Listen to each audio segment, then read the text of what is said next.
Hi, Darren from Ray's Guitars. We're just talking to my son about his pedal board. So we're going to take you through what he's got and why he's chosen, and see what you think. Right, hi Aidan. Hi Darren, also known as Dad. Right. Right, take us through your pedal board then. It's a bit of a beast. You've got a lot on here. What, your pedal chain. So what order have you got stuff in? Okay, so without naming all the pedals, we've got tuner, compressor, fuzz, phaser, distortion, overdrive / boost, another distortion, another distortion, overdrive. Oh man, you love your overdrive and distortion. I'll get into that in a moment. Noise gate, chorus, digital delay, and digital reverb. Oh, that's a bit special. Yes. Strymon. Right, so that's the order you've got them in. Yeah. So tell us, one at a time, what make and what they do. Okay. So this one's fairly obvious. Yeah. First of all, we got a Donna tuner, which is, it's an affordable brand, but I haven't felt much need to get a fancy one yet, and it's convenient that it's small, so it's nice to have that on the end, and it works perfectly. And Dad uses the same one, so we can always tune perfectly together, so that's really useful. Cool. Okay. Next, we have the Wampler Mini Ego compressor. I'm relatively new to the world of compressors, but after a bit of research, this is the one that I landed on. I wanted, because we play a lot of Red Hot Chili Peppers, I wanted a way to get that sort of funky, sort of wacka wacka sort of sound, and compressors seem to be the way to go. I like this one because it's got a lot going on. You got a volume, you got blends, which is really cool. If you go anti-clockwise, it's mostly just the guitar sound. The further clockwise you go, the more compression it gets blended into it. You've also got sustain, attack, which is kind of the snappiness of it, and then the tone is how trebly you want it. And I found that's probably 90% of my Chili Peppers tone comes out of that. I'm really happy with it, and it's also convenient that it's small, so I really love that pedal. Yeah, excellent. Very good. Okay. Next, we have the Earthquaker Devices Hizumitas, which is a signature fuzz. It's the signature pedal of a woman from Japan called Wata, and she's in a sort of like a doom metal band called Boris. And what it is, she's got a very, very unique Electro-Harmonix Big Muff Pi, that it seems to just have a characteristic of its own, really. It's extra boomy, yet very tight on the low end, and it's just kind of magical. So Earthquaker Devices sort of got in contact with her, and and she shipped hers all the way across the world to America for them to work on it, and it's really amazing. I'm usually very picky with fuzzes, so it's quite new to my board, but this one is just it just blows me away, really. You only need it on it's about 2 out of 10 on the drive, and it just absolutely blows anything away. If you think of the intro to Sorrow by Pink Floyd, that's kind of what we're talking about. Just absolutely blows the roof off, kind of boomy, and it's really lovely. So we've actually used that on some Pink Floyd, haven't we? Yeah, we have. It's just amazing. So it's basically a big muff with some magic sprinkled onto it. Magic sprinkled on, I like that. Right. Yeah. There we've got. Okay, now we've got an Electro-Harmonix Small Stone phaser, which is one of the more simple and affordable pedals on my board, but I really love it. So I use it mostly for Pink Floyd and 70s Rush. It's a lot more mellow than like an MXR Phase 90 counterpart, and it quite often gets swapped out with a Univibe on my pedal board. I've also got an Earthquaker Devices, the Depths V2 Univibe on it, which I've kind of gone backwards and forwards between this and that, and I think the phaser just won out because you can kind of use it as a makeshift Univibe and as a full-blown phaser, so I just really like it for those vintage sounds. It's only got one knob on it, but that's all you need really, just to speed it up, and that switch kind of just makes it go really exaggerated, but that's fun too, and it looks psychedelic, so that's it does. what you So need. what have you been using that for mainly? Well, pretty much everything on the Dark Side of the Moon you can use that for, and anything from the first 4 Rush albums. It's just perfect for it. I also use it sometimes for Give It Away by Red Hot Chili Peppers. Excellent. Okay, right, now this one is a real surprise. Yes. It's for value for money for what this thing can do is quite unbelievable. It's amazing. Okay, so this is a K-Line Jaguar. It's a cheap Chinese brand that all of their pedals are about £20. I got the inspiration for this was from a video by Josh Scott from JHS Pedals, and he basically he just said, if you want an Eddie Van Halen tone for cheap, get this pedal. So I did. I went, all right, okay, and it's just nuts. It's really amazing. The magic part is this bias knob, which basically works as a variac, which is what Eddie Van Halen used to basically change the voltage of his amp, because I believe he had a UK Marshall, but obviously he was in America, so it had a different voltage to what you'd usually have in the US. So the variac basically let him change that on the fly, and that's really what gives it that really unique Eddie Van Halen tone. Mostly like early Van Halen, like Van Halen 1 onwards. But yeah, it's really, really good. And it's good that it's got a 3-band EQ, so you've got bass, mids and highs. So it's really good. Yeah.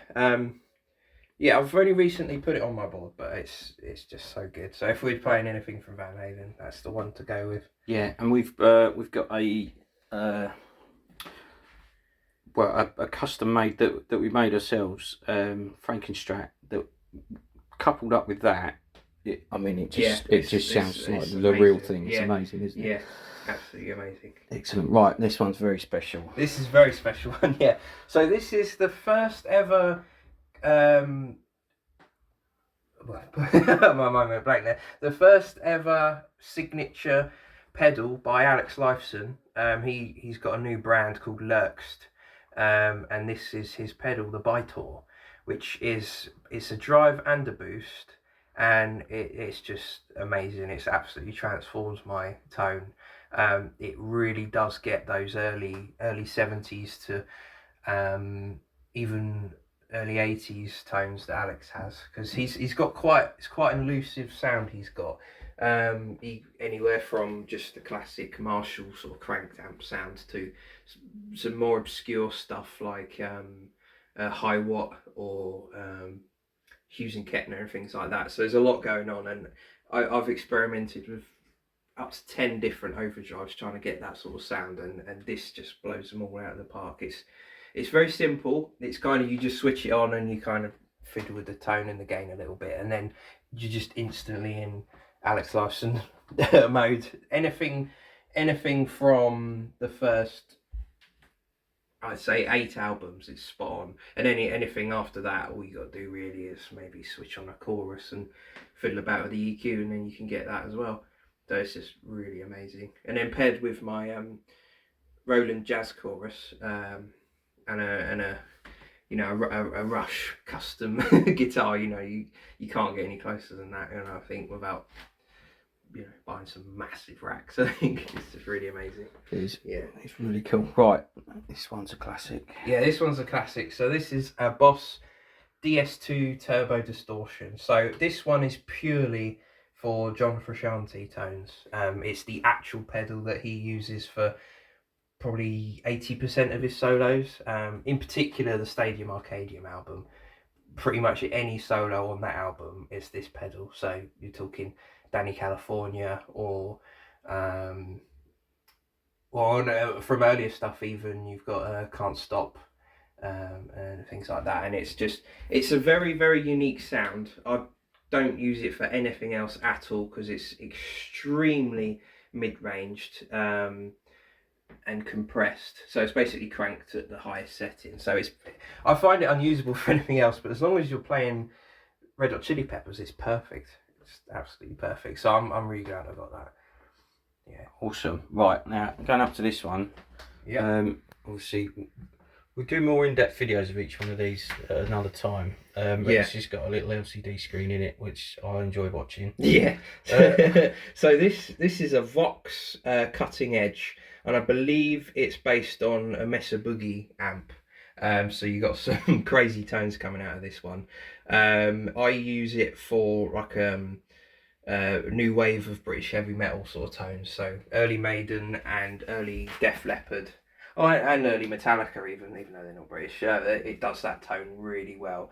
So it's I suppose it's like a Rat with just a bit more versatility, because it's got treble, mids, and bass on it, and similar to the Variac on the Jaguar. It's got a tight knob, which basically it tightens it up. It basically I'd say it just brings a bit more clarity to the low end, so you get like a really distinct chug sound, which is good for palm muting, anything from the early 80s really. So we've been playing a lot of Def Leppard, sort of high and dry Pyromania. Yeah, and it's fantastic.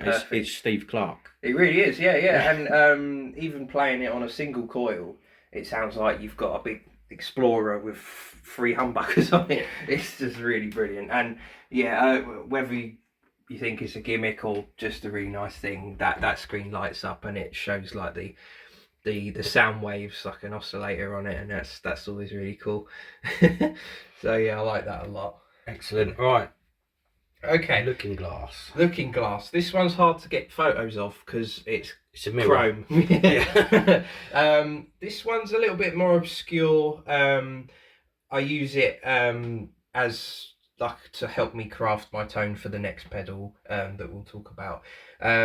This is basically what it's a bit of a controversial term, but it's a transparent overdrive, which basically means it doesn't impact the EQ of your tone so much. It kind of just adds gain to your current sound as it is. I mean, it's got things like bass cut and treble boost, and it's got a high and a low on it. It's got a lot going on, but I use it extremely subtly, so it's not really doing anything other than making my current tone a bit more crisp and clear. And the perfect example for this pedal is the song Stadium Arcadian by Red Hot Chili Peppers, where you're going for a really clean tone with just that tiny bit of gain, which just really crisps it up, and it's really nice. Yeah. Awesome. Right. So this next one is probably the pedal that's just on 24/7. It doesn't matter what I'm playing. When it's plugged in, it's off at the moment. It's off at the moment. Yeah. So this is a JHS Morning Glory V4, and it's probably my favourite pedal ever made. It's mind blowing. It's quite a subtle drive, similar to the other one. It's not so much changing the EQ of your pedal, of your sound, but it's just giving you a sort of a light but really crisp sort of overdrive. It's based on the Boss Blues driver, which was invented in the 90s, and it's a very sort of I don't want to say niche, but it's a type of overdrive that's sort of, the umbrella term is blues breaker, and it's a very unique thing. It sounds very clean, as opposed to something like a Tube Screamer or a Klon, where they very distinctly boost the mid range of your tone. It's almost like it's not changing the EQ at all. It's just giving a bit of a nice crispy boost to your sound, and it's probably aside from maybe the compressor, it's the single most transformative sound on my pedal board, so it's just always on. And the previous pedal, Looking Glass, I just used that to smooth it out a little bit if I just need a little bit more. But yeah, that Morning Glory is just out of this world, really. Okay, next one probably doesn't need to be talked about too much. Yeah, okay, so we've got another little cheap pedal, but that does the job, so I've not needed to upgrade it in any way. It's a Rowan Noise Gate.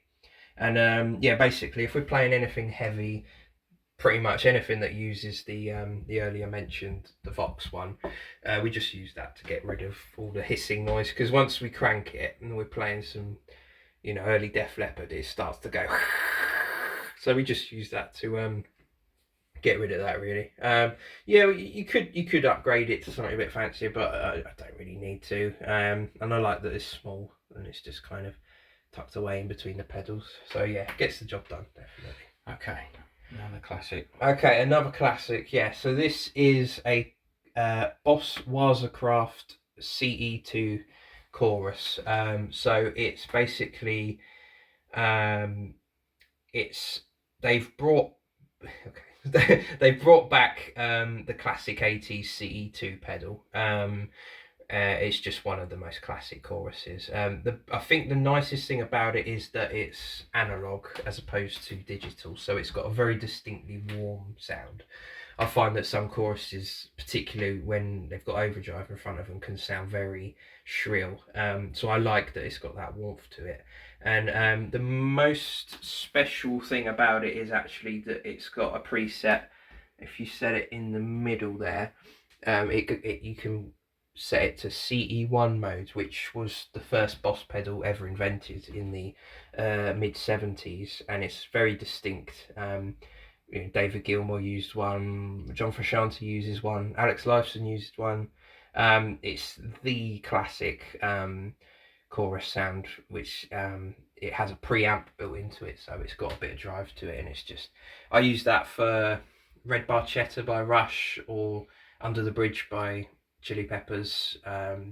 It's just the most classic of chorus sounds, and you can't really get that outside of this pedal. You can't really get it unless you buy, you know, the original, which goes for about 500 quid at least. So that's really magical. Yeah. Okay, and that working through your Roland is brilliant. It is, because I've sort of this pedal onwards in my chain, they're going stereo, which my Roland allows me to do. It's got 2 speakers, so you can plug it into, I suppose it's not technically stereo. Stereo would mean 2 amps, you know, separate one side of the room, but this is bloody close with what you got. It's 2 speakers, and you can get it stereo, so it really does sound like it's 2 guitars at once. So that's really amazing. Yeah. Okay, flashback. So the next stereo pedal is the TC Electronic Flashback 2, which is a digital delay. I got this as sort of like a Swiss Army knife pedal. It's just got so many presets in it that it can pretty much do anything, you know. I did have a look at some of the more boutique pedals that kind of do one sound really nice, and I thought rather than that, I'd rather one that does loads of sounds pretty good. And I think it does that.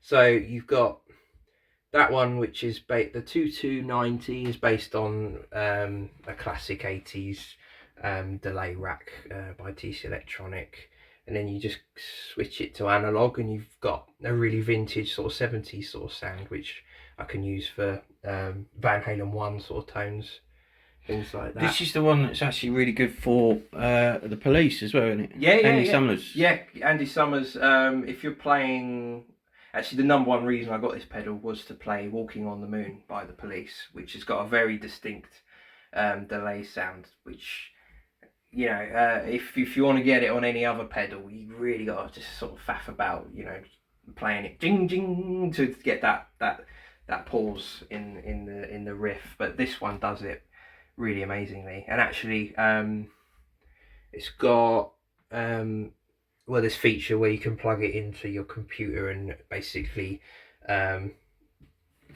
put other presets into the pedal. Basically there is a signature Andy Summers one that he designed himself, which you can basically upload into the pedal, and then it does it. So that's really amazing. And we've also got one that replicates the sound of a tape reel, dynamic one. I think that just kind of a bit like a compressor, listens to your playing and sort of follows it.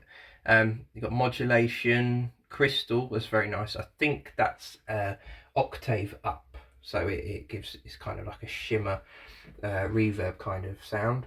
And then you got, I really like this, is reverse delay, which is impossible to tame, but it's fun to play with. Anyway, like the guitar solo in Give It Away by Red Hot Chili Peppers, that's a reverse delay, and I have actually tried to play that, to replicate that solo like that, and it works pretty well. It's just really confusing to basically play a solo backwards so that it comes out as it did on the album. It's also got a looper and free slots where you can download those additional presets on from the software. So yeah, really good. Excellent. Right, and the final one on the board, and this is quite a new addition. Yeah, and it's absolutely mind blowing. It is. So this came out quite recently. It's a Strymon Cloudburst ambient reverb. So this is really amazing. I've never had an ambient reverb before, but as you may be aware, that basically any kind of ambient reverb makes you sound like you're playing in a massive cave, which is amazing in itself. But what makes this one unique is it's basically based on the Cloudburst preset of the Strymon Big Sky, I believe. It might be Blue Sky, I get them mixed up. The big pedal that's basically considered like the best reverb ever. That's that preset but built into its own pedal, and what it does, it adds basically an orchestra on top of what you're playing. This switch in the middle, it's called ensemble, and you flick it and it I'm trying to think how it even does it. It listens to your playing and basically adds a harmony on top of it, but that harmony just sounds like a string section of an orchestra, and it's absolutely mind-blowing. And on the higher settings, it's like all you got to do is play one chord and suddenly you've got like 30 orchestra players behind you. It's mind-blowing. I've got that going in stereo into the Roland Jazz Chorus as well, which is why I've got a bit of an unusual patch cable here. It's 2 coming out of the previous delay, and then it turns into 1 going into the Strymon, and it's just really amazing. And I think it would deserve its own video later on, basically, to demonstrate everything that it can do. Ooh, thanks for that. That's all right. That's really good. And that's something that we're going to be doing in the future. We will go through all of the pedals one at a time, demo them. Aidan's just amazing at replicating tones from famous guitar players, and he's got many pedals, but this is the current setup. Yeah, it's basically Rush, Van Halen, and Pink Floyd. Yeah, even Def Leppard, Red Hot Chili Peppers, all of it. I'm really happy with it. It's been a long journey to get to this point, but yeah, I'm really happy with where it is at the moment. Thanks, Aidan. That's all right. Cheers.